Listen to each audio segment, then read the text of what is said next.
Today is September 24th, 2010.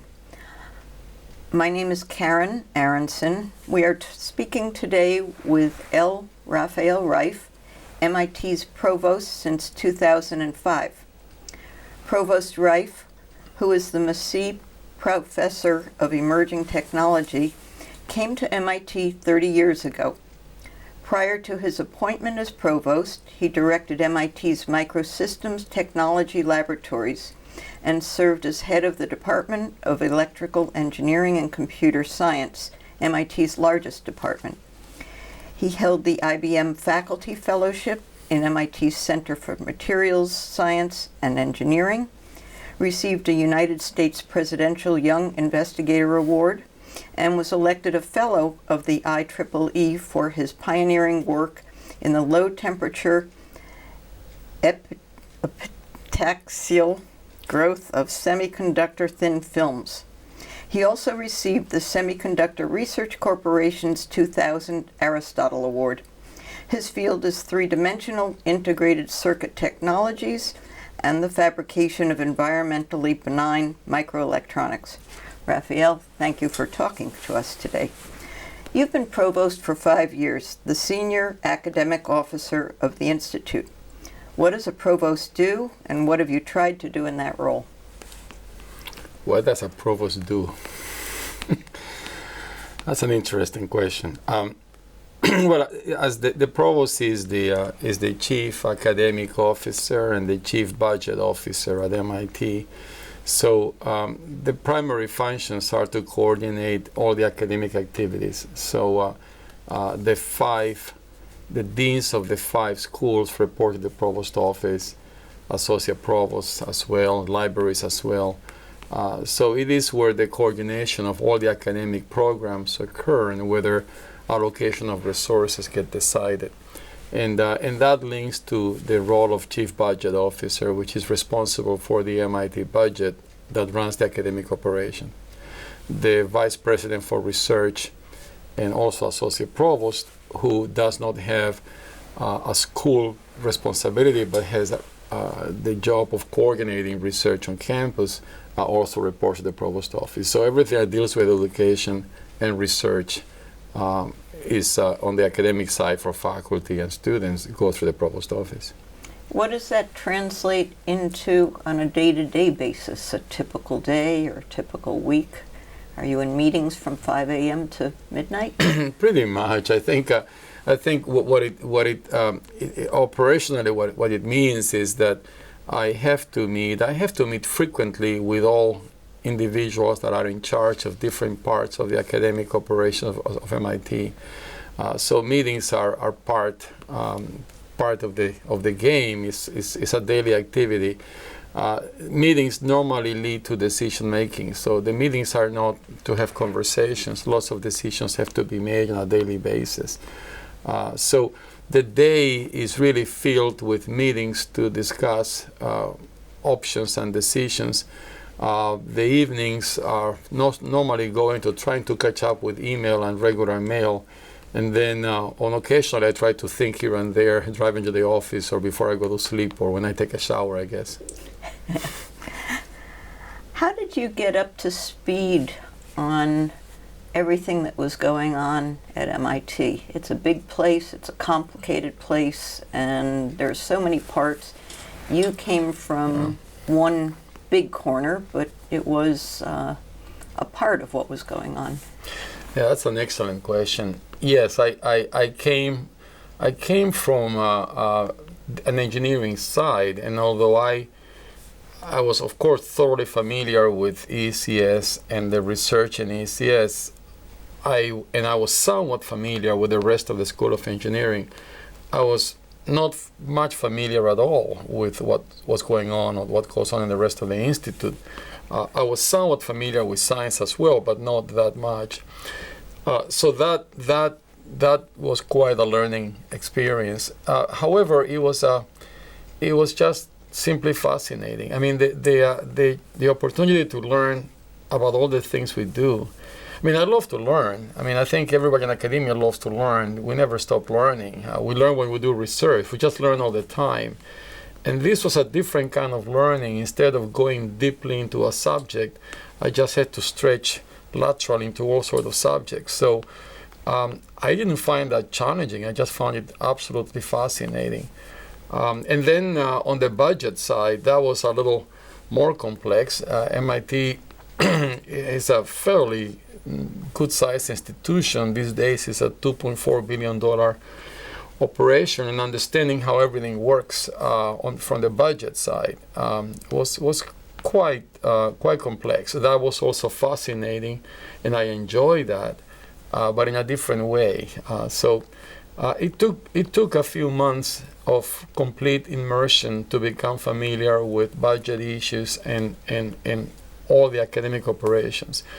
And those were very intense few months from the learning standpoint, but they were just absolutely fascinating to me. Was there anything like a set of briefing books, or did you sit down and talk to each dean, take the departments one by one and tell me about them, or how did you go about it? It's a good question. Well, the way to get educated is to read what has been written. So we had strategic plans that have been written by school and by departments. Every year, every academic unit submits a budget plan to the dean, who then submits a budget plan to a provost, for example, in a school. So I had all those documents, so I would read all about them just to understand where we come from. We have our budget book, our treasurer's report, where we put all our financials. So I read all of it. But like with everything that you read things, and some things make sense and some do not make that much sense. So you spend then a great deal of time talking to principals to understand how things are run. I think during that period I learned a great deal understanding what was written by talking to the deans directly, the different school deans and student deans. And then on the way we run our finance and budget, I learned immensely from Doreen Morris, an assistant provost, and Israel Ruiz, who is a VP of finance. They were very patient, particularly Israel, but both of them actually patient with me, explaining me all the details of how MIT does the accounting and the finances. And so I learned a great deal from them after reading all the material they gave me. As you looked at the different academic areas that MIT encompasses, did you find any that you said, gee, if I hadn't gone into EECS, maybe I would have enjoyed doing this? Or when I retire someday, here's what I'd love to come back to that I really didn't. Absolutely. What grabbed you most? There is no single answer to that. I mean, I think, I went into engineering because I had to have a job. So engineering was a career that would give me a job. But I'm fascinated by sciences, whether it's, and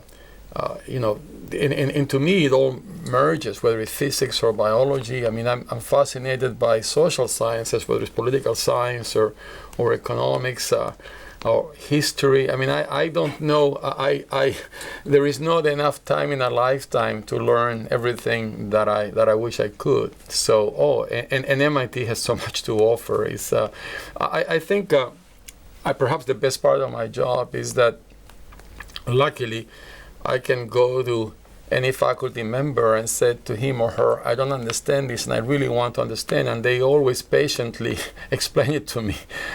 So I'm getting a free education, tuition free for the last 5 years, and I enjoy that immensely. I mean, the thirst for knowledge that people in this place want to have, and that includes me, and the amount of knowledge here to be shared is just immense. So I couldn't, as an 18-year-old, I don't know how you choose what to do. I chose on the basis of I need a job, I need to make a living. Right now, if I had the time, I wouldn't even know where to start. There is so much that I would love doing some more and learning more from. Has your role as provost changed much since you first took the post in terms of what you aside from the getting up to speed and learning about these areas and the processes, the things you focus on and that need to be dealt with, have they changed much in the time? They're changing some. I think all these jobs, whether it's department head or lab director or dean or provost, they have a component of management of people. They have a component of making sure things go well. But they also have a strategic component. And I love managing people and working with people, but I love strategy probably the most, just thinking where we're going. And when I took the job and when I learned about it, I realized that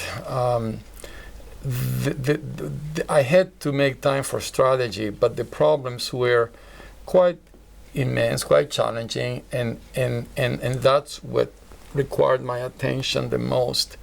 So I cannot avoid thinking strategically and doing things like that, but unfortunately most of my time went into just addressing issues we were facing. I think in the last perhaps 9 months or so that I can see some lights through the clouds, and then I can now think that let's try to be much more strategic. Not that we haven't been, but not as much as I would like it to be. So in that sense, I'm still managing, I'm still paying attention to things, I'm still solving problems on a daily basis, but now I'm spending quite a bit of time thinking and sharing potential strategy with faculty, with deans, and hearing what they have to say in response. What, if anything, surprised you most as you learned more about MIT? That's an embarrassing question. When I lived in the engineering world, I knew that engineering was very strong at MIT, and I had interactions with people in the School of Science. I had grad students in the School of Science in my research group, and I knew faculty, and I knew how strong they were as well. But I had little knowledge of our other three schools. Not that I thought they were weak. I didn't think much. I didn't interact much with them. I'm talking about architecture and planning and SHAS and management. I was so incredibly pleasantly surprised to learn that those are jewels as well. And I just didn't think of it. That to me was the most incredible surprise, and pleasant surprise, and happy surprise. We don't have any academic unit at MIT that is not extremely strong. Boy, that's such a thrill. So that was to me probably the biggest surprise. And I still remember realizing that about just everything we do is so strong. And I gather that the new NRC rankings are about to come out, that they've been circulating a little. Did that bolster your feeling that things were going well and that there were such strengths? I think the rankings are pretty happy. Yeah, well, I think the rankings are coming out next week, I believe, officially. Right. And I've seen some very preliminary versions of it. I believe so. I have to study those a little more, but I think it does support exactly that notion that that MIT across the board is a strong institution. We don't have great departments over here and departments also over here. And my initial reading of the NRC rankings support that kind of notion. You talked about beginning to think about strategic planning more broadly, about vision. On the vision front, what do you think is MIT's role in America and in the world, and how that's changed and how it's changing as we go forward? Well, I think MIT is this wonderful place that does everything around science and technology, science and engineering. That has been the way it has been for years. and that will continue to be. I mean, I think 2/3 of our faculty are in science or engineering, and 1/3 are on the other 3 schools. So that's the place. And in doing so, MIT has played a tremendous role in America, in the U.S., creating the graduates that go into the economy and making the economy work, whether it's by being employed or by starting companies and so forth. So MIT has played a significant role in America. It's not the only place, but played a very important role. I think what has been happening in the last few years is that the gap between America as the most powerful country in the world economically and the other countries, that gap is beginning to get closer. And so the world is changing. And MIT has to realize that the world is changing, and MIT does so, and to realize how to adjust to a changing world. How do we educate students for that changing world, and how to position ourselves in that world, and to think of ourselves as primarily an American institution, which is what we are, but we are playing a role globally, not just in the US. And that means a lot of things that we have to just figure out carefully. Before us, we are trying to figure out our role in the world and how we want to practice it. The world has noticed us. So in the last 5 years, because I've been in the office, I've seen it, but I'm sure that was the case even before I showed up at the Provost office. Institutions all over the world, countries come to MIT to figure out how to engage with us. So they have noticed us, and they want to do things with us. And we have to think carefully, whom do we want to engage and why, and in what way those engagements will make MIT stronger, which at the end of the day is the most important reason for doing anything, to help our students and our faculty to be as strong as they want to be. So all that is a changing landscape that I see MIT has to come to grips and understand its role now in a more global landscape. The Economist magazine recently questioned whether higher education in America might meet the same fate as the American auto industry. Are you concerned about foreign competition for higher education generally, or for MIT specifically? No, I'm not concerned about that. The Economist article actually has a lot of other important things to comment on, but let me address your question specifically. I think that several issues on that. A significant fraction of our talent. MIT is an educational institution, and it's an amazing institution because it is truly a reflection of a meritocracy. How many institutions would have someone born in Venezuela as a provost, or 3 of my school deans are born in a foreign country. You don't find that easily. In America, you might, but even when you go to a foreign country, you don't. So MIT is a true meritocracy, but it's based on attracting the best talent. And we're very lucky that we attract the best talent, and the best talent worldwide wants to come to MIT, and we're very, very fortunate about that.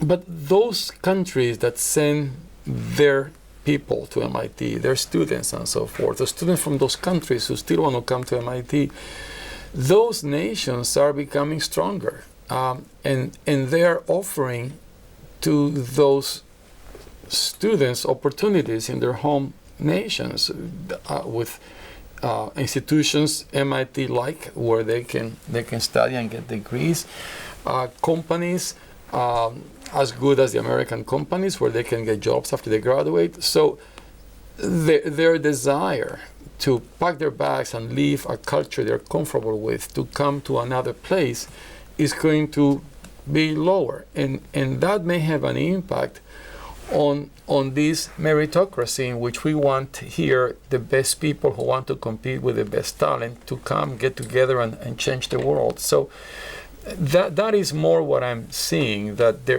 I haven't seen that yet, but I don't think it's far-fetched to think that it might happen. So in that sense, we have to figure out globally how to maintain MIT as the place that people still want to go, even if their local institutions are strong. We still need to make sure that the action happens here and the more of the ideas happen here. And how do we maintain that in a more globally competitive environment, competing for talent? So I think that to me is the key issue. But in addition to that, ideas. I mean, it used to be if U.S. is it's the strongest country economically, most of the ideas and most of the research funding to work on those ideas are generated here. Most of the most important problems are generated here.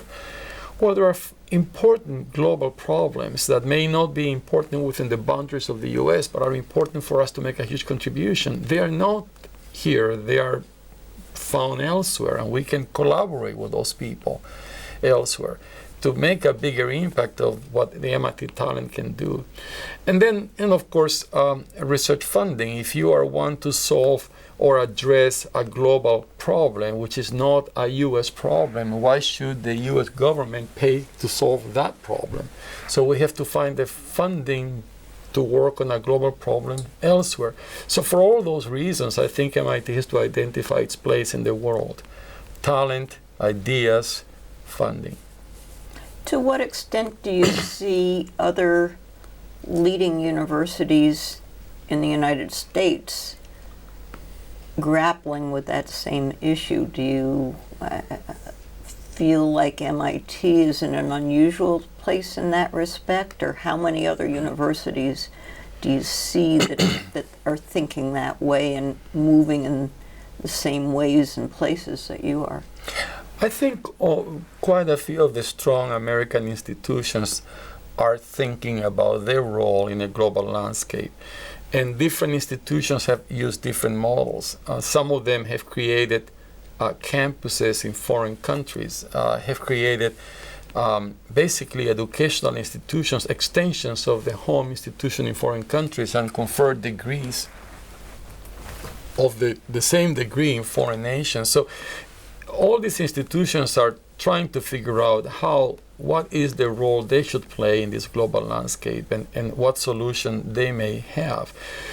Not all of us are thinking in the same way. The MIT approach so far has been somewhat different from the idea of creating a campus and so forth. But this is not, I wouldn't say, that MIT is identifying global as an issue and we are pioneering. And no, I think all of us are looking into it. Just each of us has to address it in our own way. By and large, when people think of MIT, when you go to a foreign country, just this summer I visited to have conversation. I visited Russia and Brazil and Singapore. But we have a long-term engagement with them. Russia and Brazil were just chatting. When they think of MIT, they think of this place that that can fuel the economy, a place that can not just come up with new knowledge, but also finds a way to apply the knowledge to solve problems that can be moved to the marketplace. And they would like to figure out how do they do something like that. So in their minds, that is MIT. When they go to another university, they may think of something else. So every one of our institutions have an image or our strength or our core competency that foreign nations or foreign entities look for. MIT has a very clear identity. So because of that, we have to figure out how to play a role within our identity and not change it. That's our strength. So to answer your question, other institutions are looking into it, but they all have different strengths and are trying to figure out how to play a role with different models.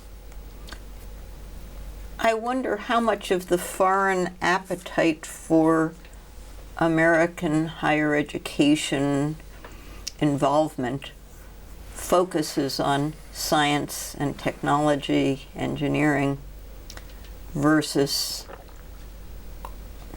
the social sciences or the humanities, whether there's a particular match with MIT because they're especially hungry for the science and technology, or whether that's just one of a bunch of areas they care about. Yeah, excellent question. I of course, what I see from the governments I've spoken to is the strong desire to move faster and quickly to a knowledge-based economy, and that means generation of knowledge, applying the knowledge, tech transferring the knowledge. So, and that is MIT to them. I have not engaged in conversations with them about any other goals they may have, but I think they probably do have them, because when I look at the campuses abroad that some institutions have built, they are not in this domain by and large. They are in different areas. So clearly there is hunger for other areas of academia outside something centric on science and technology. But the rest would be speculation. I just can tell you what I see. So I think there is hunger for more than just what we have to offer. But clearly there is tremendous desire for what we have to offer. Let's come back to Cambridge, Massachusetts for a minute. What shape would you say that MIT is in compared to 5 years ago when you became provost? We've had a pretty bumpy financial and economic environment going around the outside. Yeah, I think financially we are in much better shape. It's due to a variety of things we have done, and some benefits of different things that occur. Perhaps some of the things we had to do because the financial situation became pretty ugly rather recently. But I think in terms of the financial infrastructure, things were fine. But I think, and we have been getting better and better through the years, and we kept getting better, and I'm sure we'll continue to get better. So I think in terms of financially, we are in somewhat better shape, and academically, we are extremely strong. I don't know that we are much stronger right now than 5 years ago. MIT is just a terrific place. I think MIT is going to do well no matter who is the provost or the president. They are just, it's a very strong institution. No matter what I do, I don't think I can wreck it. It's a great place. So I don't know that academically I can say we're much stronger. We have adapted better. We have made some changes towards the future. The energy initiative that Susan started is a great thing for MIT. So we have that now. 10 years ago we had something else. So we always have new things to offer. So academically we are with the times. We are leading with the times. The Koch Institute is a tremendous vision of integrating biology and engineering. So we're leading the times. We have always led the times. We continue to do so. So I wouldn't say that academically we're in better shape. We're just as good as we have ever been, and we continue to be strong. Financially, we were able to tighten a few things, and we're somewhat in better footing right now. And we have been improving through the years, and we keep on that path. MIT people tend to be quantitative, and I wonder if you look for any kind of metrics in trying to measure the quality. How do you know that the research effort is better? Is it simply the dollars of outside funding, or are there other ways of thinking about it? And do you look at them? Do you care about them? Oh yeah, great question. No, of course I do care about them. I look at them. No, it's not money. I think money is not really the metrics in my view. There are two very simple metrics that I think we can check. One is when we identify the talent we want to hire, say faculty, do they come? If this is the place, I came here because this is a great place to be. If faculty 30 years later still come here because it's a great place to be. We're doing well. Faculty, young faculty know where they can go to make their careers and to be successful. So a metrics to me is, are we the place where they still want to come? Are we the place where grad students still want to come? That is very important. And then another important metrics is our young faculty. Are they getting awards? Are they getting recognized? These are the future successful people. I mean, we are very lucky, very fortunate to have quite a few Nobel laureates working on our campus and teaching. But that's the result of a career of success. So that is not our success of today. What guarantees success in the future is our young faculty. And I see our young faculty getting those awards left and right. So they are as strong as ever and getting a significant fraction of them. So I know that our young are doing very well. And I know that they still want to come here. That to me is a measure that things are fine. Tell us about some of the highlights of your tenure so far, understanding that you've had to grapple with all of the financial issues that have been thrown up along the way. Are there one or two things that you take special delight in yet, or is that what's still in the making? Well, no, a lot has happened, a lot has been done. I expect a lot more to be done. I think perhaps,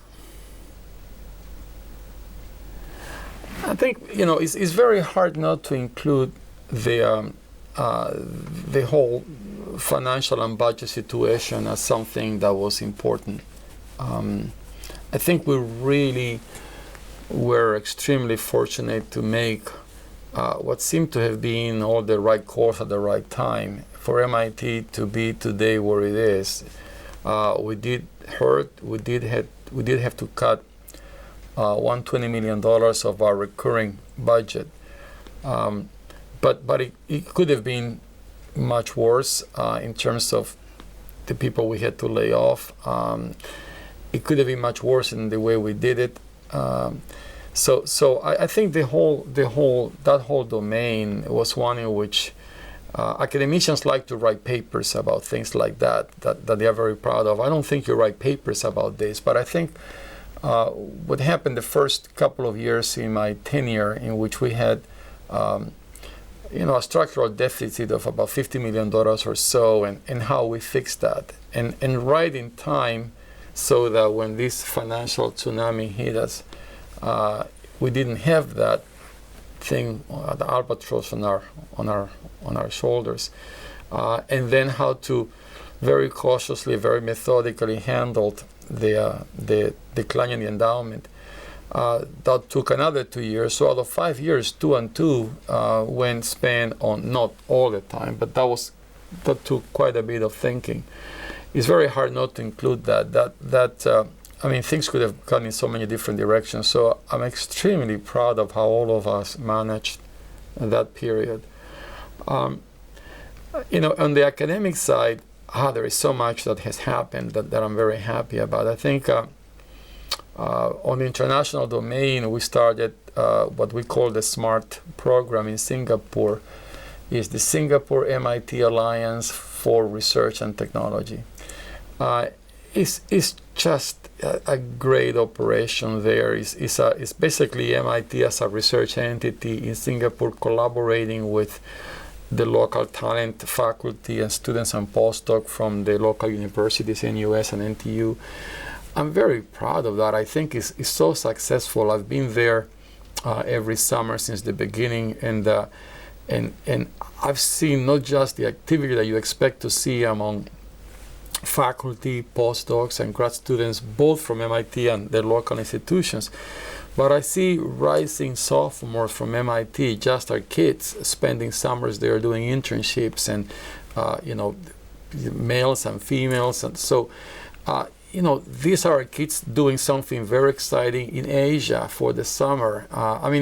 To me, all the effort, all the kinds of things that are happening there is a little bit of the example of how MIT can expand a little bit its impact in the world and solving problems that are not particularly important in America, and in a place in which we have access to the infrastructure that allow us to do some very fascinating research. So I think that's another activity on the academic side that I think is worth highlighting in my tenure.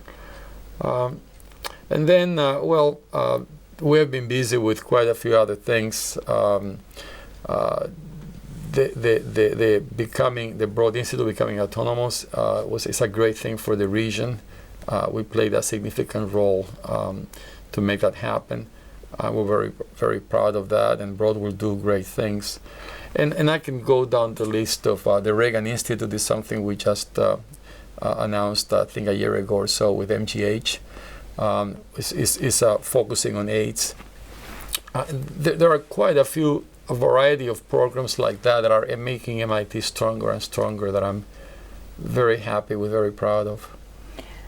On an international research entity like the one in Singapore, do you think it's going to be possible within, 3 or 5 or 10 years to say, are they collecting the kinds of awards that you expect that MIT people are here in Cambridge, or getting the kinds of citations on their publications, or the kinds of things that you look at here to say, are we doing well when they make offers? I don't know how you begin to think about how is that doing. Yeah, well, I think from the point of view of MIT, the answer is yes, simply because it's still MIT. I mean, the faculty that have research groups there, that are doing research there, these are MIT faculty. They go and spend some time there, and they have a research activity there that they monitor from here.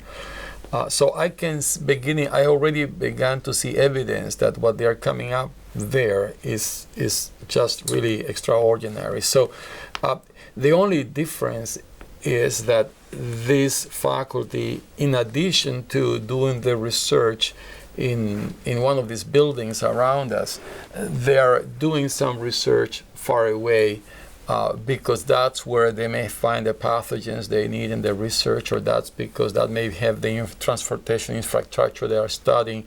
So it's like the lab is bigger. The lab is not just at MIT, it's in other places, but it's the same people. I think what I would like to see, and I'm beginning to see that also, is that these kinds of research results now do not just belong only to MIT, because they are collaborating with talent from the local institutions. And that is, I think, part of the strength of doing something like this. What are you seeing in terms of the financing of basic research? So much of the financing over the years came from the federal government, and we're seeing changes there. Places like Singapore are attracted partly because they're willing to put up money, I believe. So how much of the money that needs to be there for what professors want to do is there, and where is it coming from, and where are the gaps? Yeah, great question. We have to anticipate that funding for research from the federal government will decline. I mean, I hope it doesn't happen, but we have to assume that it will. And in that case, a place like MIT, in which research and education are so integrated, in which we don't just have this building for research and this building for education, it's all completely integrated. That could have an impact in how MIT does things, unless we find another way to support the research enterprise.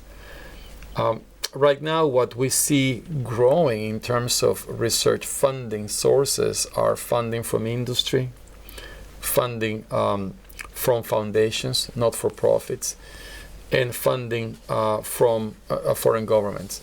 Those three areas are growing. And I think that's the strategy that we have, that we want to maintain our connection with the federal government. That's the best fund that fuels the American economy.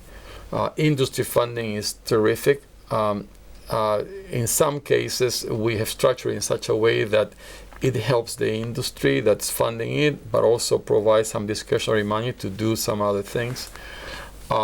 Foundation money is highly welcome. One problem with foundation money is that they typically do not like to pay the indirect cost of research. They want us to subsidize it, to pay for it. So if this particular room is being used for research, the funding source pays for the cost of this room, electricity, maintaining it, and so forth. That's what we call the indirect cost. Foundations typically don't want to do that, and they want universities to pay for that. So, but it's money that allows us to do a lot of things, and we have to, at some point, we have to work with foundations to figure out how to continue the funding, and for them to understand that the electricity of a room used for research has to be paid by somebody, and we just don't have the resources to cover that. And then foreign entities. I think it's important that we there is significant amount of money from foreign entities, but we cannot play with all of them. We cannot engage with everyone who wants to engage with us. So we have to be strategic about with which ones we can do something that will benefit MIT, using any criteria you wish, including the one that I just mentioned. And that is the we have to be very careful that the pressures we may perceive to have to bring research funding does not force us to do some things that may bring the funding but may not strengthen MIT. And that's a very important component. How do you think about undergraduate education at MIT and the model being used, which is remarkably similar to what was in place when I came here in the mid-60s? I mean, you now have a one-class art requirement. I happen to take 3 classes, but you have a year of physics and a year of math and a term of chemistry. You've added 1 semester of biology and cut the number of free science requirements. You have a lab requirement. How well do you think it works? And I mean, you've had task forces, and they've gone round and round. What's your view? Yeah, well, this is a fascinating question too. There are 2 issues there. One is what is that we teach, and what's the content. So as you said, we added biology some years ago, and the GIRs, the General Institute Requirements, and we have tinkered a few things here and there. So we try to update each department, each major updates their curriculum. When I was in ECS, as the year that I was department head, I had a group to work in revamping the ECS curriculum, and they did that, in my opinion, a terrific job at it. So every department, every major, from time to time, updates what they do. And some may add more hands-on, and so but the content is something they worry about it. I don't have to just tell them to worry about it. It's a very dynamic place, and they do it themselves. I think what seems to be changing a bit is, and I meet with students with some frequency in addition to faculty, and something that I've heard in the last few years from faculty is some frustration that they work very hard at preparing lectures, but fewer students show up. And I think that has always been the case. I mean, MIT students are very smart, and they are very busy, and they take as many courses as they can possibly take as much as they can out of MIT in 4 years. And if they are asleep at 10 o'clock in the morning, they just won't go to class. Or if they have something to do at 10 o'clock, they won't go to class. That has always been the case. But it looks like in the last few years, it's gotten a little worse. And in talking to students, I learned from them that indeed it's gotten worse. But part of the advantage for them is that a great deal of the materials, thanks to our greatest contribution to society, which is OCW, Open Courseware, is online.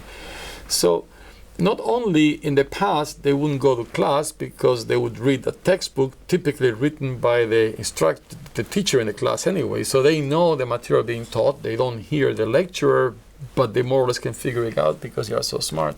But now it's online, so they have that. This is an on-demand generation. They want to see the stuff, the lecture, when they are ready to see it, and it may not be at 10 o'clock in the morning. So we have that change in our education society, so to speak. So we have to figure out how to adapt to that reality. And I will be, in fact, I will be announcing early next week that we're going to focus on education this academic year heavily, and I'm going to have two study groups and one standing committee looking to three aspects of education. And one of them is exactly that: how do we strengthen the value added that a campus provides?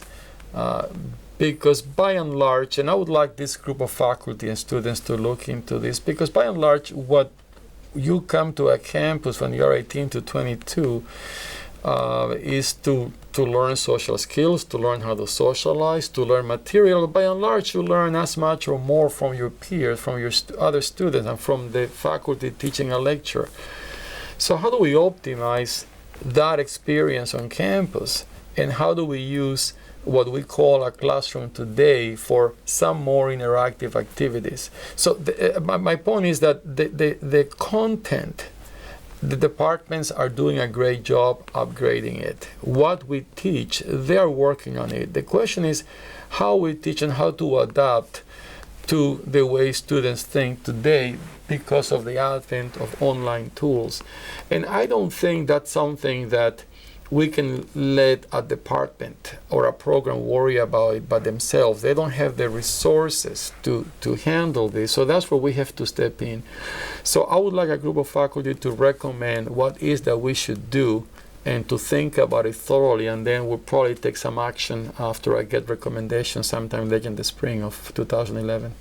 And that'll be one of the groups you're thinking. One of the three groups will focus on that, correct. And the others? Well, the other two, one will focus on the other opportunities on campus, taking technology aside. So, for instance, we typically do not offer summer courses. Should we? Is that of any benefit to anybody? Would students benefit from that? Should we explore creating or recreating what we call 3+2 programs in which a student studies 3 years in a different institution and 2 years here. By the way, these ideas that I mentioned, they are not so much my ideas, but they came from the institute-wide task force on budget planning. This is one of the things that we did to get ideas to how handle the crisis. And they came up with an array of wonderful ideas that we have to figure out how to implement. Some are no-brainers we implement, but these ones require faculty and students thinking. So these are a set of ideas like this that ought to be explored, and another group will do it, will focus this academic year on that. And the third group is a somewhat more radical idea, which is what kind of role should MIT play in the virtual world of granting certificates for taking material online, or granting grades for taking material online, or perhaps even granting master's degrees for taking material online. And here I'm not talking about MIT offering a degree, because to get an MIT degree, you better suffer some time here in this campus. But I'm referring to using MIT content and credentialize someone who studies from MIT content, and whether MIT should call that degree an MIT Online or some other way of credentializing something like that. When MIT, we're doing this thing for the sesquicentennial of MIT. When MIT was born 150 years ago, the campus residential model existed. We just came with a new way of doing it, with our mind and hands-on and more practical. but residential campus existed before. Well, the virtual online world is here. Nobody will eliminate it. It's here, it's graduating people, they're getting jobs. So the question is, do we want to engage and figure out what role MIT can play in an MIT unique way in that domain, or we just should decide to let it go by and just not participate? I think that there is a role for the virtual kind of learning and teaching and degrees, and I think it would be great, I believe, for us to play a role and to see whether graduates from that online entity could be as good as continuing education as graduates from the residential campus. I think we should offer the best we can, the best experience to those who come to Cambridge, and we should offer the best experience for those who cannot come to Cambridge. But again, these are just thoughts, and all of this, as I said, coming from the task force. And I would like a group of faculty to look into it. They may just recommend the 3 groups who shouldn't do anything, and I'll be disappointed. But I just have to respect what some group of people thinking deeply about these issues will come up with. So these 3 topics are somewhat related, but I would like them to be viewed with a different focus, and let's see what they come up with. Are there going to be criticisms? Do you think that this is all being driven by money, and whether or not there are new ways to bring in new revenue? Well, I think good question. I think the issue of strengthening campus with online tools is not driven by money. It's driven by this is how students learn. Can we just teach them the way they want to learn? The issue of offering summer courses or 3+2 is not driven by money either. I mean, do we benefit students by offering summer subjects and so forth? I mean, this is a different, it's more what we can do on campus to benefit them. The third one could criticize that as driven by money, but I would like not to think of it that way. The way I view it is, there is a whole new world of education being created. Do we want to play a role there, or we prefer not to play a role there? We have to assess the opportunity cost of not playing a role. What happens? What would MIT look like 20 years from now if we don't play a role? What would the rest of the institutions? What if a big competitor of MIT offers that, and engineers in Bangladesh or any other place with 2 kids and working very hard, and they cannot come and get a master's degree in one of the top institutions, they get it from that institution. And that becomes now the biggest brand in terms of quality institution globally, and MIT says, no, you have to come here. I think we have to look into the opportunity cost of playing or not playing in that game. That to me is the most important thing. Now, having said that, we have to assess if the faculty committee and with the students, they assess that this is something we absolutely must do, then we have to assess at what cost. Just about everything we do on campus is subsidized. I think the only part we do on campus that is subsidized relatively little is research. Not completely pays for itself, but pays significantly for itself. But everything else is subsidized. I don't think we can afford to expand what we do thinking that we're going to have to subsidize that too. So in my view, this expansion into online, if we do it, at the very least has to pay for itself, unless the faculty says this is so extremely important, we should do it even if we have to subsidize that too, which I would not be too happy, because we're trying to keep some control on our cost. So my point is, it's not driven by money, it's driven by what do we gain by doing it, why do we lose by not doing it, assess that. And then, of course, I would like to make sure that we can do it without subsidizing it. And when you talk about subsidizing, you're talking about gifts and endowment income paying for some of it, or what do you mean by that I mean, word? I think exactly that. I mean, in a simplistic terms, I estimate, we're trying to come up with the appropriate figure, but I estimate that the cost of education at MIT per student is more like in the $70,000 range, 75 or so. We charge 38 or so. So we're subsidizing education. I think that's a good thing to do, but I don't think we should subsidize expansion into the online. That should pay for itself. That's what I meant by that. Let's back up and talk about your personal history. Where were you born and brought up? What did your parents do? What were you like as a child? That was a long time ago. I don't remember how I was a child. I was born in Venezuela, in a very oil city in Maracaibo, Venezuela. When I was 9, my parents moved to Caracas, which is where I grew up until I came to America. My parents were immigrants. They came from Eastern Europe. They left Eastern Europe, I think it was around 1938 or so, right before the whole situation with the Holocaust occurred. So basically they escaped. And the country that took them at the time was Ecuador. So they moved there. My oldest brother was actually born in Eastern Europe. Then 2 of my brothers were born in Ecuador. My parents then moved up north to Colombia, and eventually to Venezuela, where I was born, and then they lived until the end of their lives. What did your father or your parents do for a living? Well, I mean, as immigrants with not a great deal of education or opportunities, they did everything they could. I mean, we were very, very poor. But by the time I came along, we were not as poor as we were. My 3 brothers were growing up.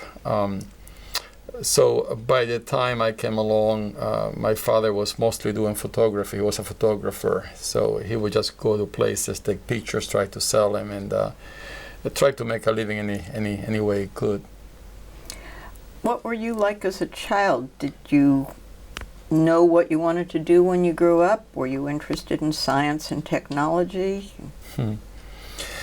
I was curious, but as a child, I was just a happy little kid that enjoyed himself being with his 3 older brothers and with his parents. I think I don't remember that I felt a particular passion for anything. As I mentioned earlier, I have passion for a lot of things, and when I was finishing high school, I realized that I had a chance to go to university, and so what mattered to me was, what should I do that can give me a job that I can support myself? As I said, we were, fairly low middle class, not to say poor, and so making a living was the most important thing in our minds.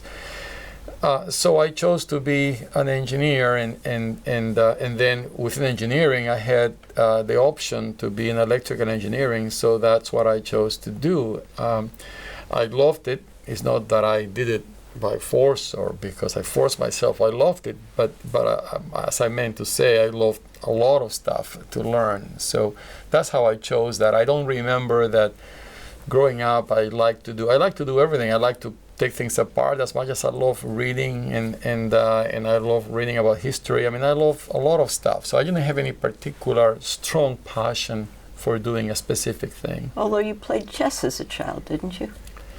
Yes, I will. I was introduced. I have 3 brothers, and they are much older than me. One is 9 years older than me, and then 10, and then 14. So growing up, I did the things they did, and one of them loved playing chess, so he taught me how to play chess. So then I played chess with him, and I love playing chess. So yes, I enjoyed very much doing that. I think it's a great it's a great game in my mind. It teaches you a lot how to think.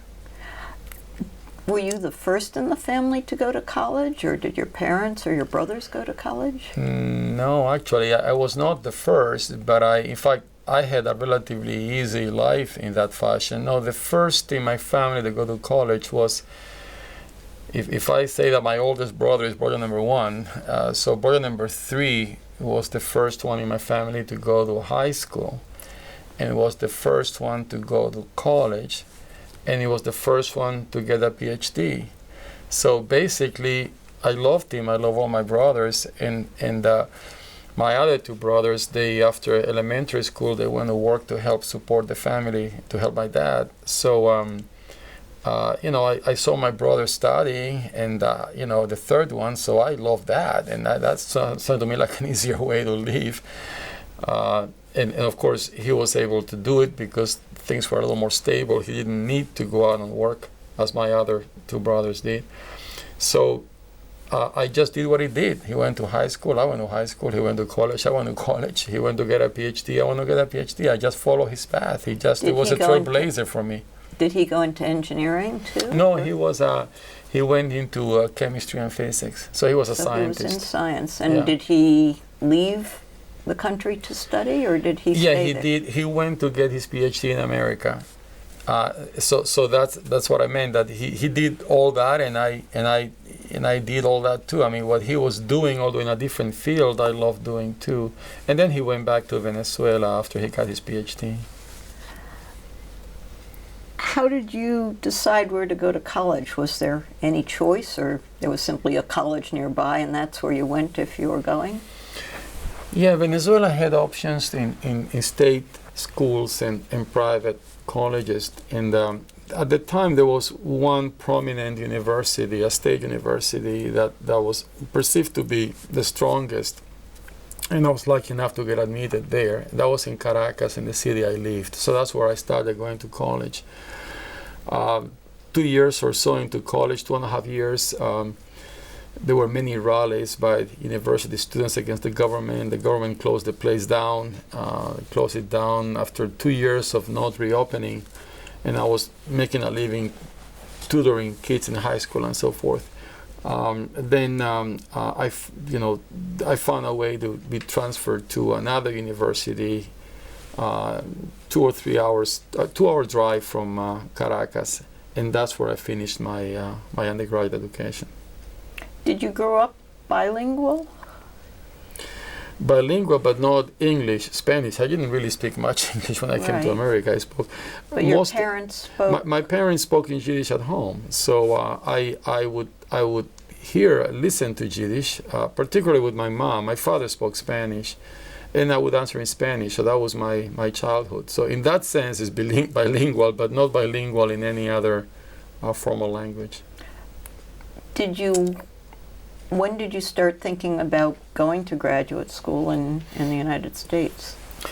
Yeah, when I finished college, I wanted to teach in a university. I mean, that's really, if there is something that I always knew I wanted to do, was be in academia. I mean, I didn't know whether I wanted to be, perhaps I could have been in academia doing anything. And I chose electrical engineering because I wanted to make sure that if I didn't have a job in academia, I could get a job as an engineer doing something. But the one thing that I did know that I wanted to do was academia, and probably partly by the influence of, as I said, my brother number 3. But that's really something that I loved being around. And then I was lucky enough to get a job to teach in academia in Venezuela. And then I thought that the best way to sediment a career in academia is to get a PhD. So at that point, I was thinking that's probably what I should do. But again, I want to emphasize that kind of thinking came up because one of my brothers did that already. He was teaching at a university and went abroad to get a PhD. So he was the one who opened my eyes to those opportunities because I was not exposed to that if it weren't for him. How did you make it to graduate school in the United States? How did you know where to go and choose where you went? Well, yes, that's a great question. Well, the decision-making process was simple. I went to the embassy to see college brochures because I didn't know how to get them otherwise. There is no way to get that kind of stuff. So I looked at whatever university books they had and look at courses offerings, and that's how I chose a few institutions to go to. But I must admit that I basically looked at California institutions because growing up in Venezuela, not being ever outside Venezuela, I was scared to death about snow and winter. And I heard that California, the weather was nice, so I just figured I better stick to that just in case. And I applied to Stanford, and I was just extremely fortunate that they admitted me, and that's how I ended up at Stanford. Did you know English before you came? Some, but very little, really. I mean, I couldn't understand anything of what the lecturer said in class. I mean, I remember, in fact, I probably should find those notebooks. They probably are hilarious right now. I did not understand what the lecturer was saying, so I wrote the sound that I heard, and then I would go home and read the sound, try to figure out what on earth was he or she talking about. I had no idea.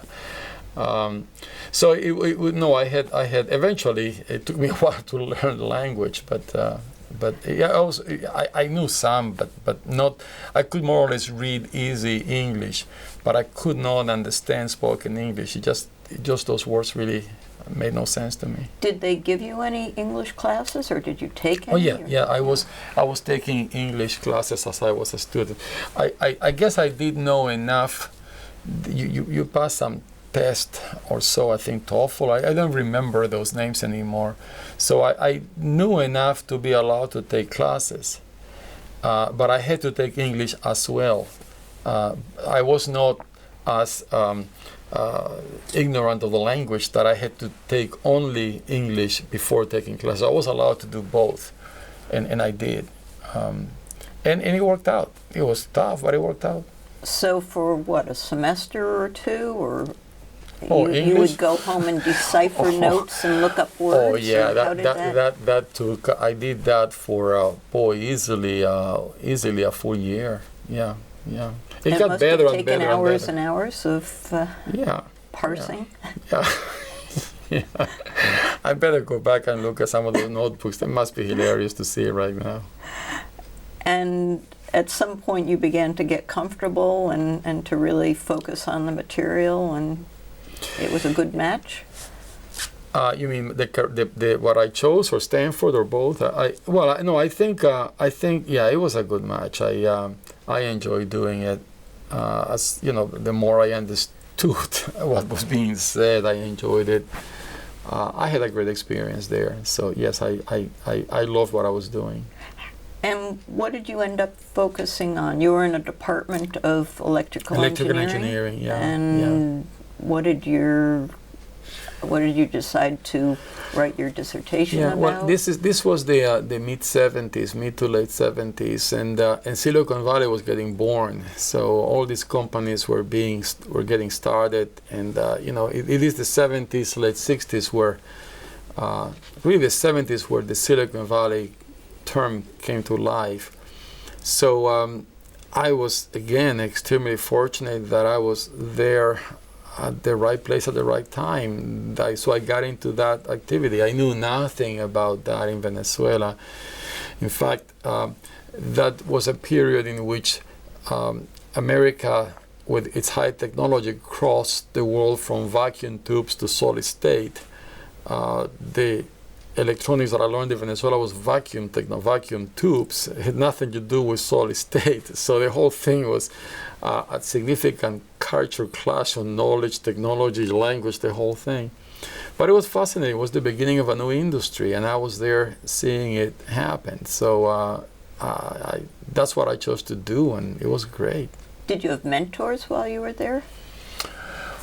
Oh yes, quite a few.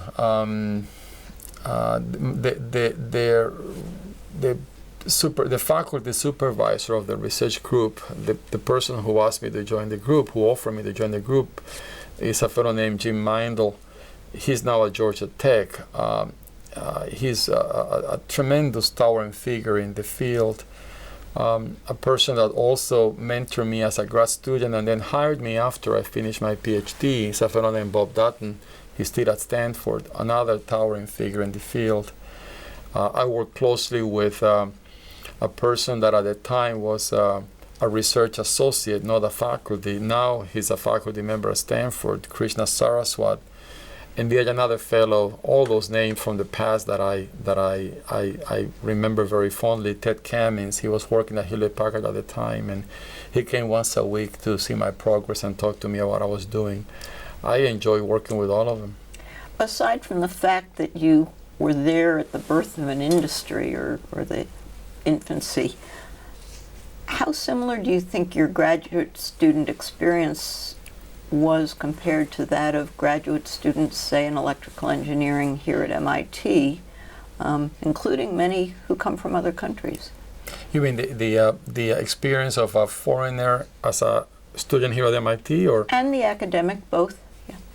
Well, I think from the window, I only had the window of that of a grad student at Stanford, and then I did stay at Stanford a little over a year after I got my PhD in some kind of a postdoc role of sorts. So that's the window that I had, and it was very confined to electrical engineering, so I really cannot say much more. But the experience is somewhat similar. I think it's all based on, you learn a great deal from other students. You have professors who ask you the tough questions, and you figure things out by yourself. I mean, I think the experience of a grad student at Stanford and one at MIT, I would say, is relatively similar. It's a very similar environment. Looking at that, just electrical engineering, I couldn't comment beyond that. At Stanford, I don't really know enough. How did you end up moving from Stanford to MIT? Yeah, I was, as I mentioned earlier, my goal was to be a professor in academia, and my goal was to be a professor in academia in Venezuela. That's where I got a job, and I went to study to come back. So I had told people at Stanford that I was leaving, and you know, this is May of '79, and I was planning to depart at the end of '79. And but by sheer luck, I met a colleague of mine at MIT who knew me because he was at Stanford. He got his PhD at Stanford. He also worked in the same research group that I was, but he was already here at faculty. And in talking to him, he mentioned that MIT was looking for a faculty member, and but that he has heard that I was leaving. And I said, that's true, I'm leaving, but you know, perhaps it's worth to talk just in case. So he made the connection with the search committee, and I did not want to close the door. I wanted to see MIT. I've never been here before.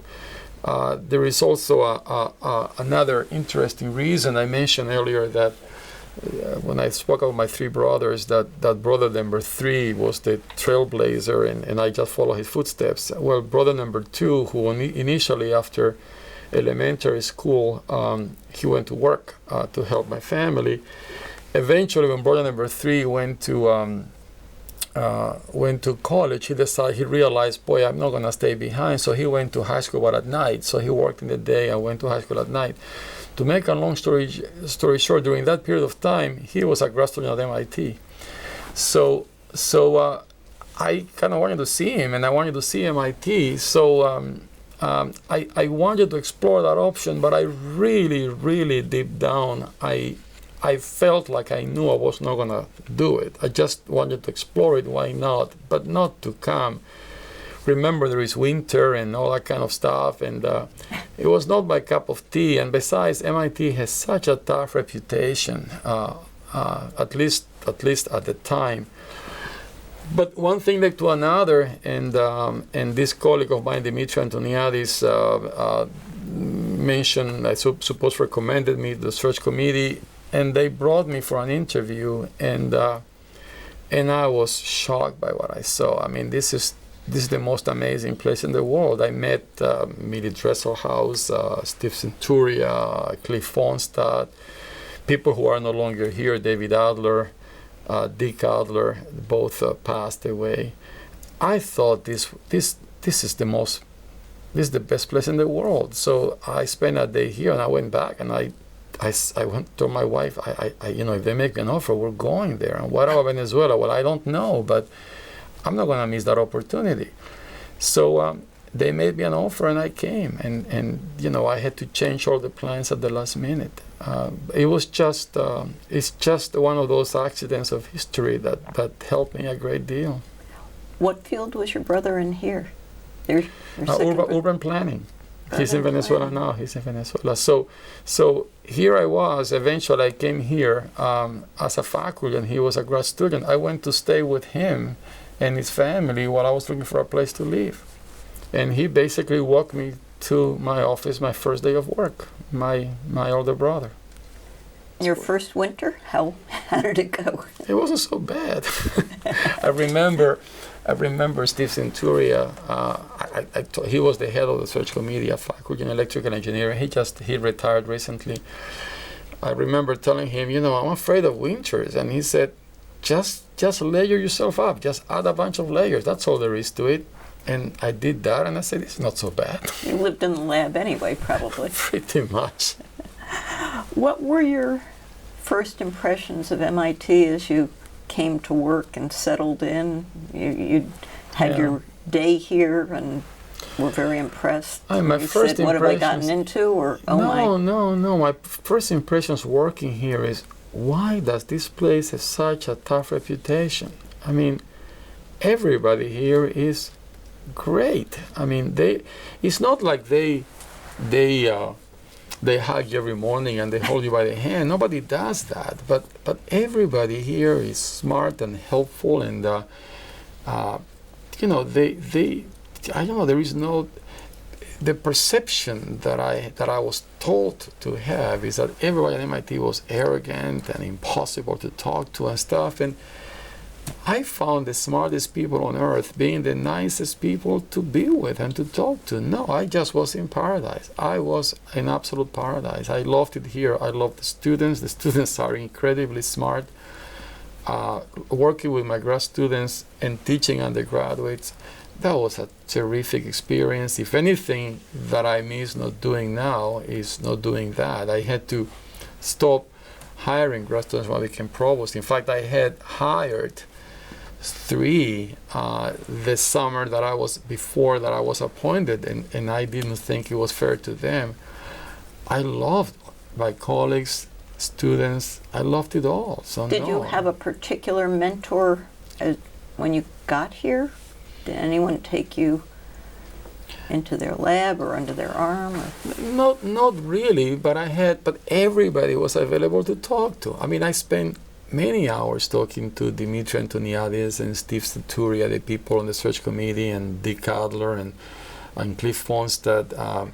Then I had a colleague that came after me that I worked a great deal with, Charlie Sodini. I spent many hours talking to all of them, and all of them had always had time for me. So I didn't have a particular mentor. Millie Dresselhaus was the director of the Center for Material Science and Engineering, and I was assigned to that center when I came. And she was always available. I wrote my first proposal. I didn't know what I was doing, but I wrote a proposal, and I gave it to her, and she read it, and she made marks on it, and I was thinking, how does she have the time to do this? No, everybody was great. I didn't have one mentor that led me by the hand. I was MIT is a sink or swim environment pretty much, but in that environment, everybody is more than willing to help if you talk to them, and that's what I found. Do you think MIT still has that reputation that you had perceived when you were in California, and or do you think it has diminished, or just that you somehow got an unusual idea about it? Is there anything, as you try to recruit faculty, is that a concern of yours that they perceive it the way you did? I don't assume that the perception continues, but I think it does, because in the few occasions in which I'm in a position to help recruit faculty, and in the last 5 years, I don't do that much with junior faculty, but before, when I was in ECS, I did. So what I'm telling you now is 5 years old, by and large. But still at that time, during the years that I was in ECS recruiting young faculty, I still heard those stories. So somehow the perception is still out there. I wish it would go away. The perception is that MIT is a very cold-blooded place and that we don't tenure anybody.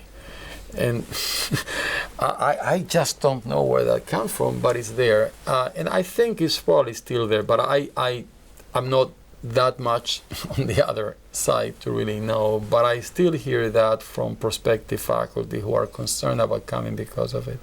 As provost, do you think there's anything that you can do about that, or can help others do about it? Is it something that would be useful in terms of faculty recruitment?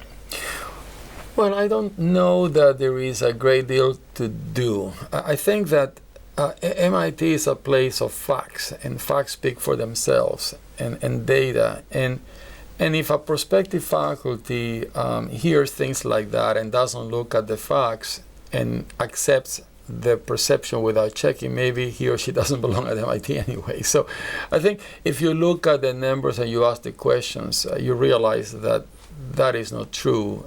We do tenure people. We do tenure, 40 to 50% of those we hire.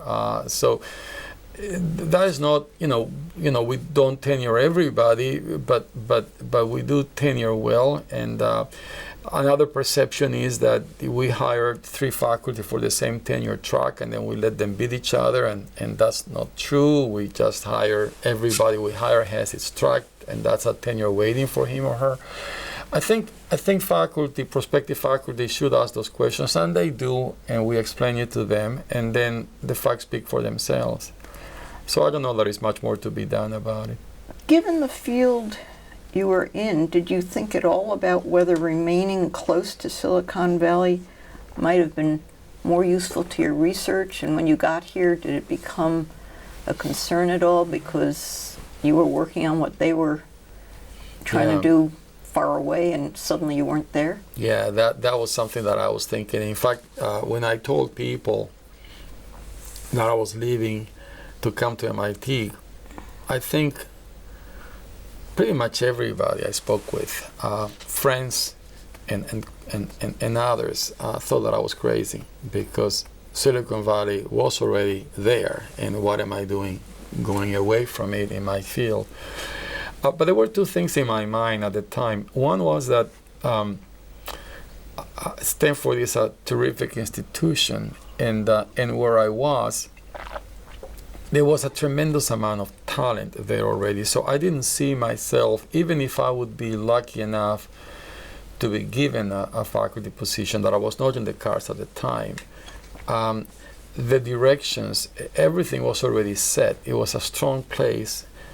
It was, together with Berkeley, Stanford was the birth in academia of all of this activity, in academia, I mean. And it would have been very hard to influence much of the direction of the place. And as I said earlier to you in the conversation, I like strategy, and I like to figure out where is the edge and where is the action and what we can do that's better. And I didn't see myself ever, at least for quite a while, if I was lucky enough to get a job there in academia, to influence the strategy. So MIT didn't have that much. So coming here would allow me to basically figure out with others, what on earth do we do here? How do we add value? And that to me was more attractive. And creating value where there wasn't any was more attractive than trying to figure out how to find a place where there was so much value already. Also at the time, the reputation was that Silicon Valley is where you build the components, and at the time Route 128 was where you build the systems. So I thought systems could be where the action is. It ended up that the kinds of systems we built were not the ones that the public was buying later on, and Silicon Valley came up with the Mac and IBM with the PC and so forth. But my point is that I saw the opportunity for me to not necessarily be married to Silicon, but come up with something. Okay, Stanford owns this. What can MIT do? And I saw that as extremely attractive. I wonder if your experience in seeing the growth of Silicon Valley and that whole aspect of the industry has been useful in thinking about economic development here and even in places like Singapore or Russia, whether somehow seeing that model in an economics way or a political way as well as in a technological way has been useful. Very much so. Very much so. When I came to MIT in the 80s, there was the perception, and I say the perception because I don't know that this is the reality of the time. That MIT view itself as an institution in the world and didn't view itself as an institution that had to do much to help the local economy. Stanford, on the other hand, they felt that they were part of the local economy. So I saw that, and I didn't think that it made a lot of sense not to have a presence regionally. So when I became provost and joined Susan in her administration, I discussed this extensively with her, that I thought that MIT should have a regional presence and should help the local economy, in addition to everything else we do. And Susan pretty much endorsed the concept, and she is now very heavily involved as a convener in regional issues. Tell us a bit about your path through MIT, the research and the Microsystems technology labs. Well, I came here to do research in silicon technology, and I did. I remember in the mid-'80s, I think it was 85 or so, we have a large silicon research program at MIT, and the sponsors were not too happy with the direction in which it was going, so there was a minor crisis. So the senior faculty decided that I should take over the program and do something with it. It was important to MIT. Maybe it was 84. I remember that I was on tenure at the time, and I had some concerns, and I was told, just don't worry about it and keep at it. So I did, and that was the first time that I organized. Until then, I just ran my research group. That was the first time in which I organized groups of faculty to do things together. And again, I love doing that. It merges management and strategy, so that was something that I enjoyed. And one thing led to another. I think I started with this one, then I created another one, and then another one. So I was running quite a few large research programs. I were funding quite a number of faculty, not just in ECS, but other departments in engineering as well, and actually outside engineering. And then one thing led to another, and the position of MTL director became available. That must have been in the late 80s, probably 89 or so. I don't quite remember. It must be 89 or 90 or 1990, I think it was. And I was asked to become director of that lab. That lab was just a few years old, and just to see what I could do with it. It was an important lab for MIT, so I did take over. And I had a ball doing it. I enjoyed it. Again, the MTL community is a great community. Faculty are terrific. Students are terrific. I work very closely with Charlie Sodini there, who was instrumental in what MTL became eventually today. I think I did that for about 9 years. 9 years or so. And then I was already thinking that I really wanted to do something on the education side, but I didn't see how to do that. I was MTL director, and this is all about research, and that was fun. But MIT is about research and education. I wanted to get into the education side, and I didn't know how to do it. One day there was an opening for department head. John Gutak was chosen as department head, and he asked me to be associate head, or one of the two associate heads. My job was mostly dealing with EE, and I just jumped at the opportunity. I think I did try to think of it for a day or two, but I realized, what am I thinking? This is a chance that I was seeking. So I joined him dealing with the EE faculty. Again, a tremendous group of people. When he stepped down, then I was appointed the head of ECS, and that lasted a year in which we did quite a few things. I was very keen into the curriculum renovation, as I said, curriculum renewal, and that got going. I also wanted ECS to be a little more international at the time. I was thinking about those issues then. We had a co-op program that Course 6 calls 6A, and I wanted that to become more international, and so that got going, and I think is doing relatively well right now. And then we have a new president, and one day Susan calls me to her office to seek my advice, like she did, asking many people. So I told her my views and what I thought she needed. And then she called me again, and then she offered me the job. As provost. As provost. You had first met her, were you on the search committee? I was on the presidential search committee, yeah. So that's how I saw her first. Whether she saw me, she saw a lot of people, but that's when I saw her first. How did you end up on the search committee? You'd been a department head for what, a few months, I don't or barely, think or maybe you weren't a department head yet? I don't think I was I was department head rank. As associate head of ECS, I had department head rank, so to speak, but I was not the department head. But I was associate head when I started in the search committee, and then through it all, I became department head in the middle of it. How? I have no idea. I think that, seriously, the search committee had half corporation members and half faculty. I think the half faculty were chosen, I believe, by the chair of the faculty at the time, who I believe sought input from people and then appointed based on input. But to tell you the truth, I don't know. I'm speculating. The chair of the faculty is a fellow named Rafael Reif, who right now happens to be the provost at Georgia Tech.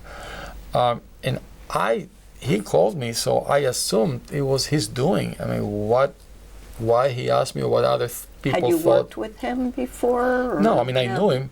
We, since he was before he was chair of the faculty, I think before he was chair of the faculty, he was department head of civil engineering, course 1.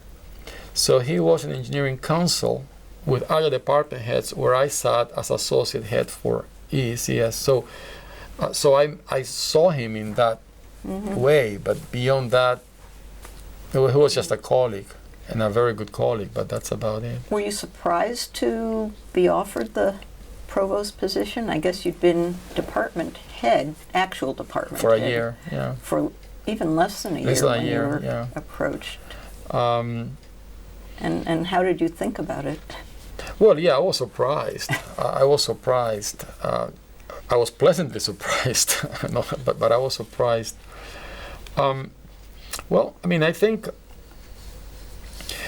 this is what I thought. You as a president who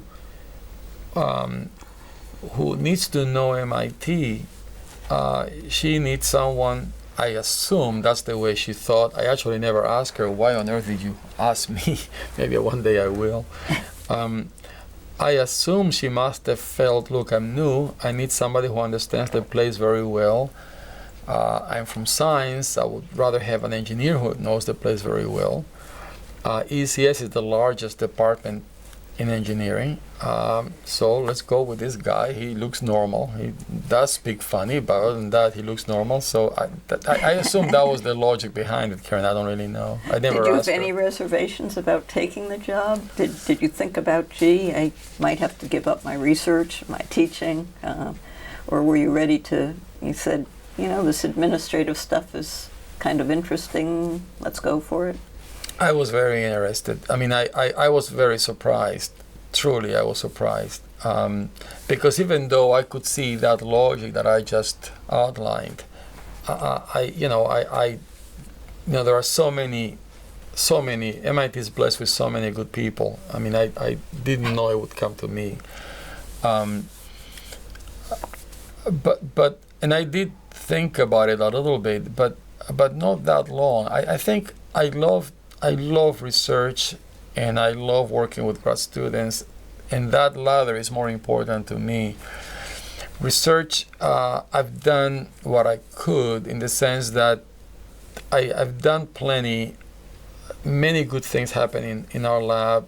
Many good things have been published. It's all out there. If I didn't take this opportunity, I would never know what it is to run a place like this. And MIT is a place that I just absolutely love. So I was more than willing to give up something that I love doing, which is working with students, particularly my grad students, to try something that I've never done before at this level. How do you and President Hockfield work as a team? Well, we work very closely. Just about every important academic decision, I discuss it with her. So rarely a week goes by that we don't meet. And by meet, I mean meet for hours.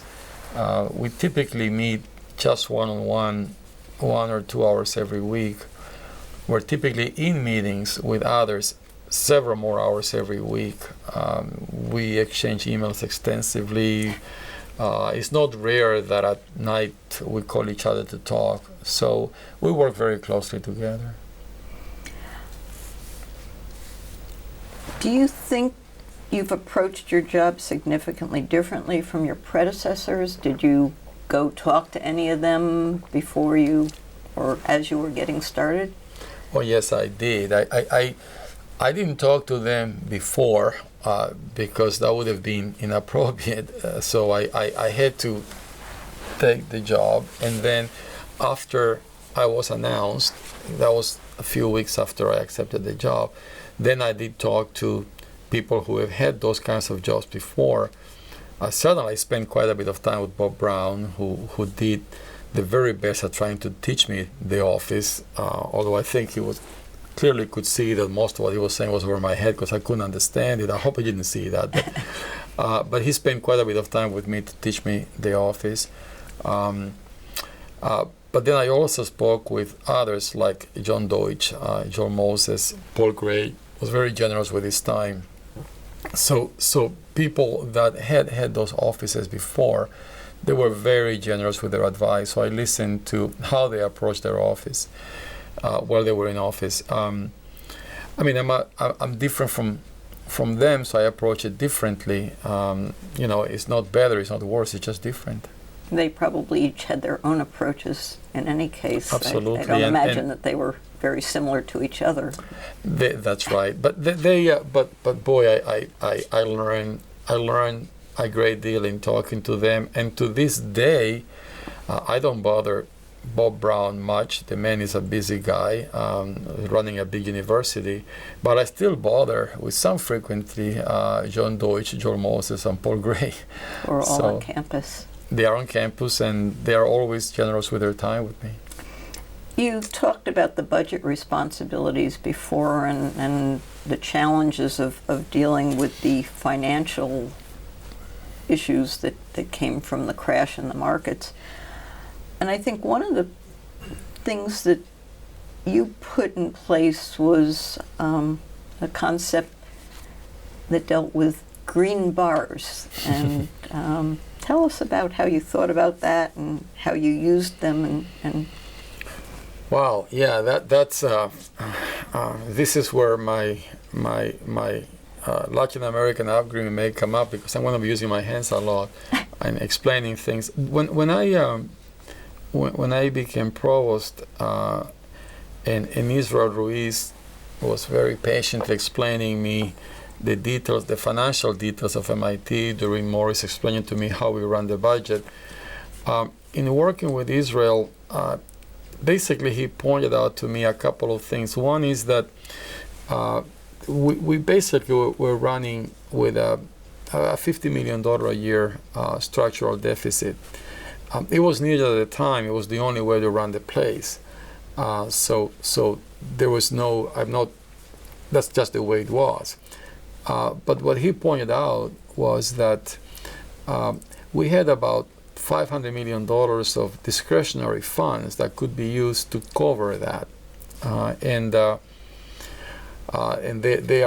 they were being invested with the endowment at the time.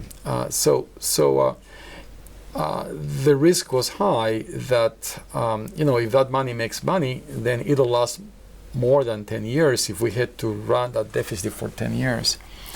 But if for some reason we don't make money, we don't have money for 10 years, and the model that Israel and others had done before I came to the office was that we needed about 10 years of that kind of deficit before we can adjust things.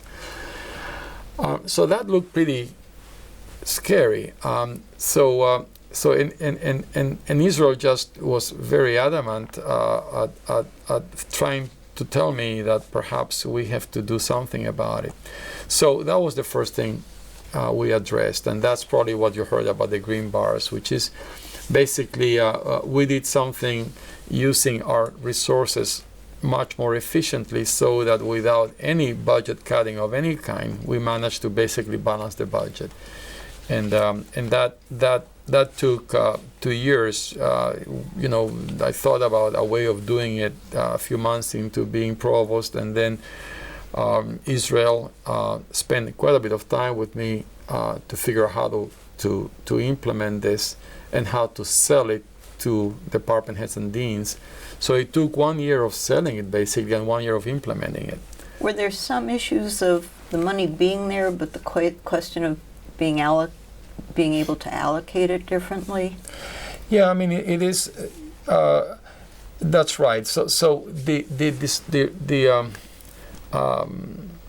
discretionary part of the budget, the unrestricted part, was the problem. We didn't have enough to pay for everything we were spending money on.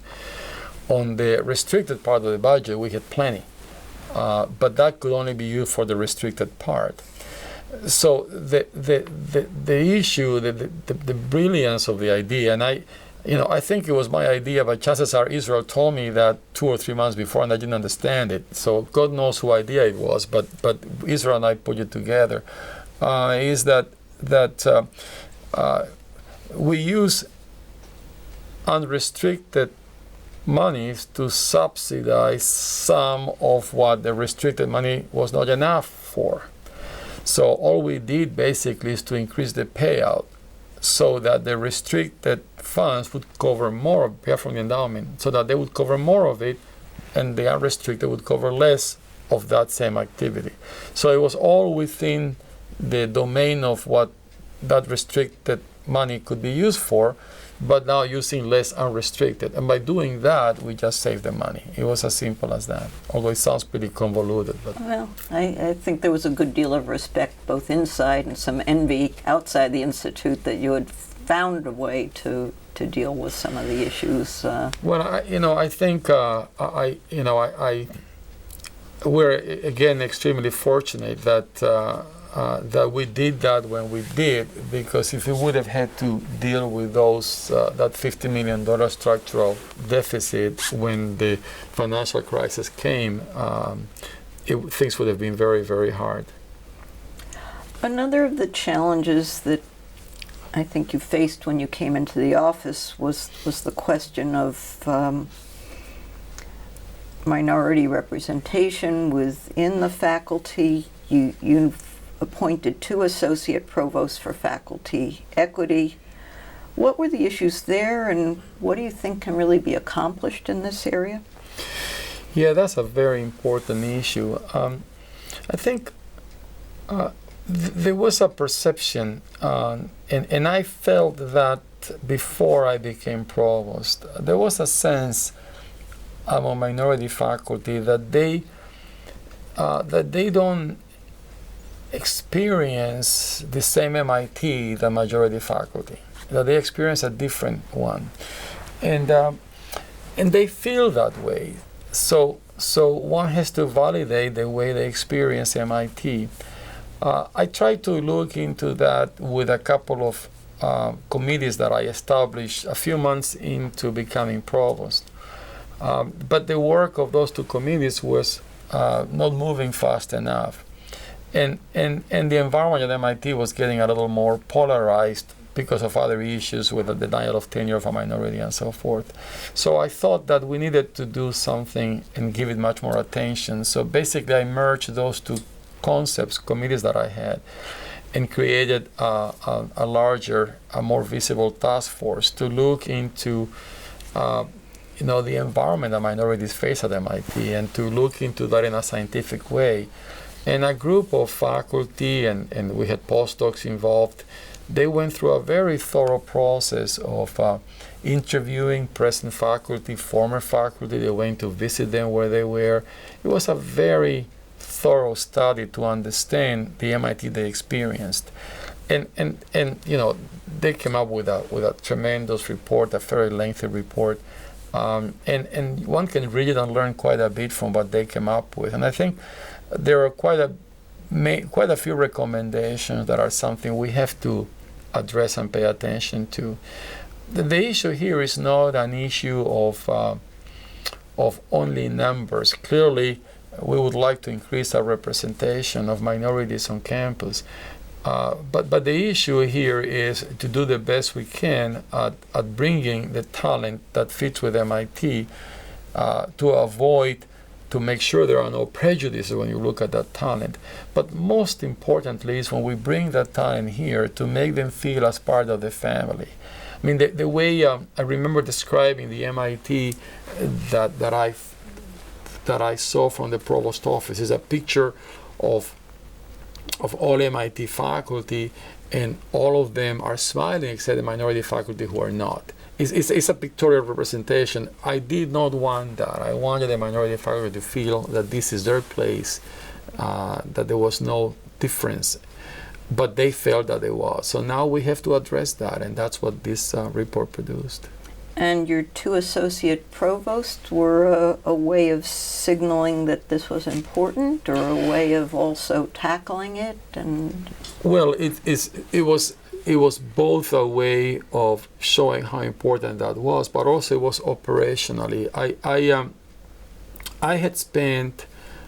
I used to spend, I do much less of it now, I used to spend a great deal of time with minority faculty and with women faculty to listen to them directly what they were experiencing, and particularly to pay attention to junior faculty and career situations. That took a great deal of my time, but it was extremely important because we need to learn of issues or problems before they occur in reality, before they become impossible to solve.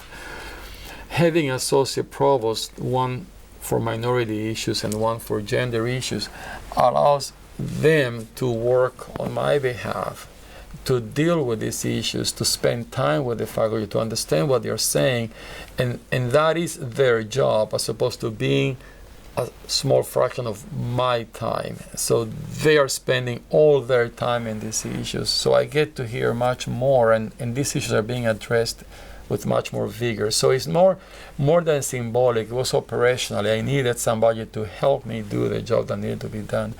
And they are going to help the deans now implement the recommendations of this task force on race and faculty diversity. one of the other things that those reports showed, besides the different perspectives of faculty members, was how different the departments were in terms of including numbers of underrepresented minorities. Is that something you or the associate provost can or expect to grapple with, and do you think it's going to be able to be changed? Well, I think it is a complicated problem because we need to increase the pool of people we all compete for. In that report, it showed that some departments didn't have as much minority representation in other Or departments. had done virtually no hiring of minorities in 20 years. That's correct. At the same time, what I don't remember, and I have to go back and check the report again. I don't know whether the report thoroughly checked whether there were offers made. In other words, it is. We want to attract the very best people, but we're competing with strong institutions that also want to attract them. And if very few of them graduate in a given year and quite a few institutions compete for them, it may very well be that we don't get them. And as I early in the conversation, I said a measure of success for institutions that this is the place they choose to come. In some fields or some areas, we don't succeed. So it's a bigger issue, but it does require significant focus and attention. One recent announcement said that there's going to be some expansion of the undergraduate population. And Dr. Maseeh, who's you probably know because you hold his named chair, has will be contributing $24 million over some period of time. Is there something magic about going to the number 4,500, and do you think MIT should and will try to go higher even than that?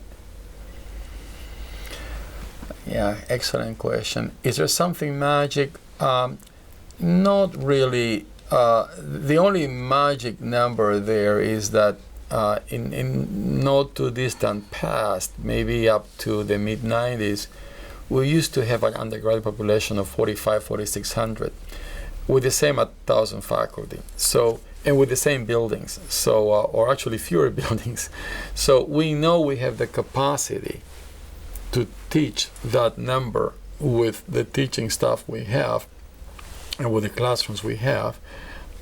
We did not have the capacity to house them on campus. So we're going back to the figure we used to have with the physical plant we have. Should we go higher? I really think we need to think about that. I mean, right now we are admitting 10% of those who apply. I mean, there are more than 10% that belong at MIT from those who apply. I mean, I would argue, a good, well, I wouldn't want to say a number, but certainly much more than 10% are MIT people. Can we handle that? Do we have the physical plant? Would we have to increase the faculty size? Can we afford that? I just mentioned earlier, we subsidize everything we do. Do we have enough money to keep subsidizing? Those are important questions we need to handle relatively soon. One of many you'll be dealing with. We've run out of time. Thank you very much for your time today and well, thank you. The interesting conversation. Thank you very much.